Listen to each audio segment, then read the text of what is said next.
Let's go over instrumental variable examples. I'm going to go ahead and mash two example types into one, just because instrumental variable examples are pretty concise. So let's go ahead. Let me just first show you that instrumental variables don't necessarily need to be causal. So for example, we have some variable z. This variable z is influenced by a confounder that also influences variable a, which is of course also influenced by another confounder.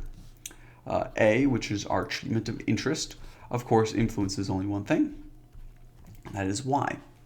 So let's check our assumptions. First, are z and a associated? Well, yes, by d-separation they certainly are. They both have a common cause. This is like the one time when you're happy about a common cause. So z and a are associated. Is z exchangeable with y? Why, yes it is. Does z have a direct effect on y? No, it does not. So, question, can we use z as an instrumental variable? Yes. We call this instrumental variable a surrogate or a proxy instrumental variable, as opposed to a causal instrumental variable that we discussed before. Okay, now time for some rapid fire examples. Okay, first rapid fire example of a type of instrumental variable. So genetic factors happen to be pretty good instrumental variables, and especially in sort of medical cases.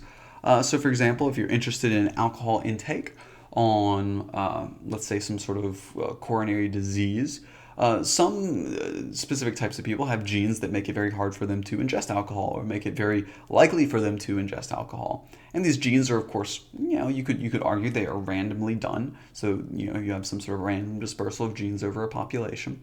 In addition, you need to argue, and you sort of need a doctor or a physician, but often cases they'll argue that these genes, which affect someone's likelihood to consume alcohol, don't affect these coronary diseases. So genetic factor is one. Preference is often another one. So let me go ahead and write this here. So preferences. So the preferences. So for example, if doctors prefer one type of treatment over another type of treatment, this is often a pretty good instrumental variable. And this just can happen. So some doctors will have a preference for one type of medication, and other doctors will have a preference for a different type of medication. And both of the medications might do the same thing. So we can use this type of preference. Again, it's kind of random. The doctors, if you ask them, they're like, oh, well, I just kind of like heard about this drug first, or I liked it because it starts with a Z, or something like that. So the preference you deem as kind of random. The preference obviously has no effect on the actual outcome. It's only the drug selection itself. And the preference, of course, has a direct causal link on whether you take the drug or not.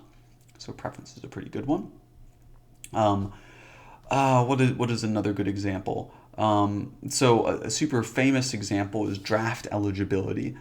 This was done in an Angrist piece that was trying to figure out whether service affected, so like veteran service affected income. But sort of like a very general one, I'd say, is kind of like the last one that I will put out here, is access. So this can be pretty general. So either access to a medical treatment, so distance from like a hospital per se. This is kind of random. You can kind of maybe make the claim that this is random, that obviously there's no common cause between you getting some sort of disease and you living a distance from a hospital. I don't believe. So you can say that Z is random. Z can be associated with you getting a specific treatment, because the farther away you are, the less likely you are to get this type of treatment. And then the final claim is that Z has no direct effect on the outcome, except for through Y. Well, of course, you living farther away from a hospital doesn't really affect the outcome. It only affects it through you going to that hospital. So access tends to be a good one as well.